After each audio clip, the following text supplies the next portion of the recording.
Hello everyone, स्वागत है आपका मेरे चैनल पर।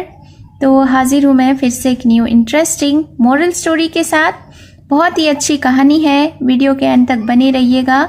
बहुत सारे न्यू वर्ड्स आप इस स्टोरी में सीखेंगे। इसके साथ ही स्टोरी को रीड करना और इंग्लिश वर्ड्स के करेक्ट प्रोनाउंसिएशन के बारे में भी सीखेंगे। तो चलिए स्टार्ट करते हैं आज का यह इंटरेस्टिंग मोरल स्टोरी स्टार्ट करने से पहले अगर आप इस चैनल पर न्यू हैं, मेरी वीडियो को पहली बार वॉच कर रहे हैं, तो मेरे चैनल को सब्सक्राइब कर लें और जो बेल का आइकन दिख रहा है उसे भी प्रेस कर दें ताकि मैं जब भी वीडियो अपलोड करूं तो इसका नोटिफिकेशन आप तक पहुंच जाए। और अगर आप मुझे फेसबुक पर सुन रहे हैं तो फॉलो कर लें। तो आज की जो स्टोरी है इसका टाइटल है the man in forest. Man का अर्थ होता है व्यक्ति या आदमी, इन यानी कि में, फॉरेस्ट यानी कि जंगल। द यहाँ पे आर्टिकल है तो शीर्षक का अर्थ हुआ द मैन इन फॉरेस्ट यानी कि जंगल में आदमी। So let's begin the story. A man was being chased by a hungry lion. तो सबसे पहले मैं यहाँ पे बता दूँ कि यह सेंटेंस पैसिव वॉइस का पास्ट कंटिन्यूअस टेंस है। तो मैन का अर्थ होता है व्यक्ति, चेस्ट का अर्थ होता है पीछा करना, वॉज बीइंग चेस्ड यानी पीछा किया जा रहा था, बाय यानी द्वारा, अ हंग्री लायन, अ यानी कि एक, हंग्री यानी कि भूखा, लायन यानी कि शेर। तो इस सेंटेंस का अर्थ हुआ कि एक आदमी का पीछा एक भूखा शेर द्वारा किया जा रहा था। तो इस सेंटेंस को अगर हम लोग एक्टिव वॉइस में देखेंगे तो इसका अर्थ हुआ कि एक भूखा शेर एक आदमी का पीछा कर रहा था। To save his life the man climbed up a tree where he sat on a branch. To save his life, save का अर्थ होता है बचाना या सुरक्षित करना, हिज यानी उसका, लाइफ यानी कि जीवन। द मैन क्लाइम्ड यानी कि चढ़ा, अप यानी ऊपर, अ ट्री यानी एक पेड़ के, वेयर यानी जहाँ, हिज सेट यहाँ पे V2 है। सीट का अर्थ होता है बैठना, सेट यानी कि बैठा, ही सेट यानी वह बैठा, ऑन अ ब्रांच एक शाखा के ऊपर, या ब्रांच का अर्थ टहनी, शाखा या डाली भी होता है। तो इस सेंटेंस को देखते हैं। टू सेव हिज लाइफ यानी उसका जीवन बचाने के लिए, यानी वह खुद का जीवन बचाने के लिए, the man climbed up a tree, व्यक्ति पेड़ के ऊपर चढ़ गया, where he sat on a branch, जहाँ वह एक शाखा पर बैठ गया। But two rats, black and white, were cutting the same branch. But two rats, लेकिन दो चूहे, black and white, काला और सफेद, were cutting, कट का अर्थ होता है काटना, were cutting यानी काट रहे थे, the same branch, same यानी कि समान, यानी जिस पर वह व्यक्ति बैठा था उसी ब्रांच को, उसी शाखा को। तो इस सेंटेंस को देखते हैं। बट टू रैट्स, लेकिन दो चूहे, ब्लैक एंड वाइट, काला और सफेद, were cutting the same branch, वे दोनों समान शाखा को काट रहे थे। To escape from the fate he decided to jump on the other branch. Escape का अर्थ होता है बचना, फ्रॉम यानी कि से, फेट का अर्थ होता है भाग्य या नसीब। एस्केप फ्रॉम द फेट यानी कि भाग्य से बचने के लिए, he decided to jump on the other branch, he decided यानी उसने फैसला किया, टू जंप यानी कूदने का, ऑन द अदर ब्रांच यानी दूसरे शाखा पर। He turned pale to see a boa opening his mouth to engulf the man. He का अर्थ होता है वह, टर्न्ड यानी कि बदला, पेल का अर्थ होता है पीला, टू सी का अर्थ होता है देखना, अ बोआ, अ यानी कि एक, बोआ का अर्थ होता है अजगर, ओपनिंग हिज माउथ, ओपन का अर्थ होता है खोलना, ओपनिंग हिज माउथ यानी अपना मुंह खोले हुआ, टू एंगल्फ यानी कि निगलना, द मैन यानी कि व्यक्ति को। तो इस सेंटेंस को देख लेते हैं। ही turned pale to see a बोआ, वह अजगर को देखकर पीला पड़ गया।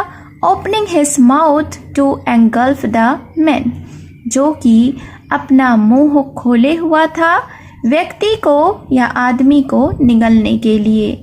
Now he was really out of wits.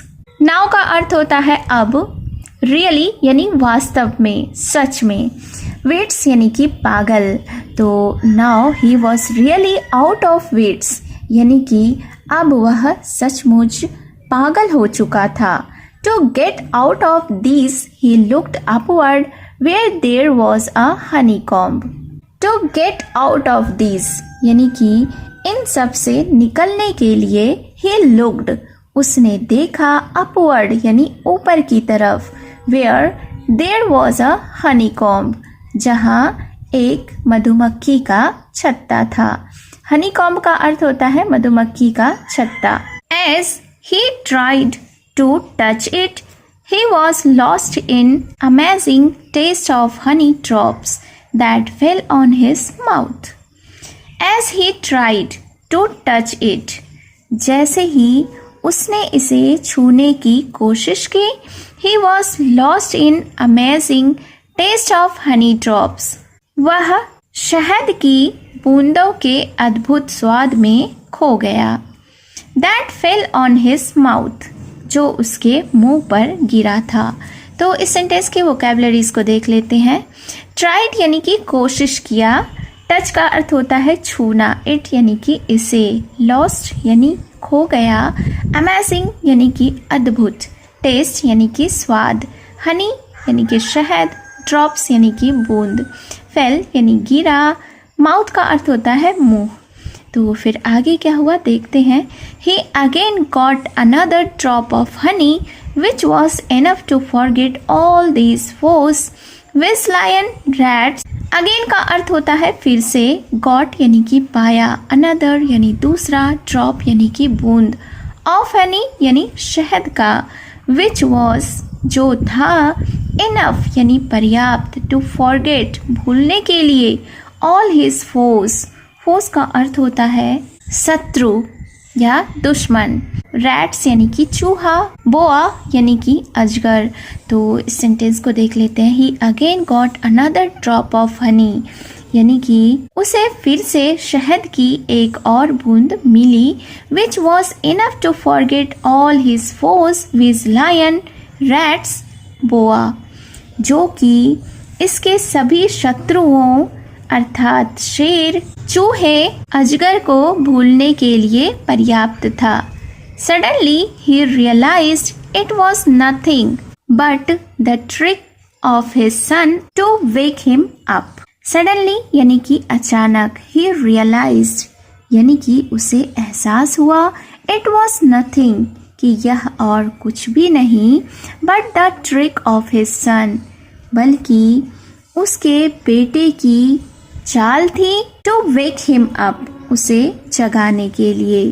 तो इस सेंटेंस को एक बार फिर से देखते हैं कि अचानक उसे यह एहसास हुआ कि यह कुछ और नहीं बल्कि उसके बेटे की उसे जगाने की चाल थी। Actually he was in a dream, actually यानी वास्तव में, ही वॉज वह था, इन अ ड्रीम एक स्वप्न में। तो वास्तव में वह एक स्वप्न में था या वास्तव में वह एक सपना देख रहा था।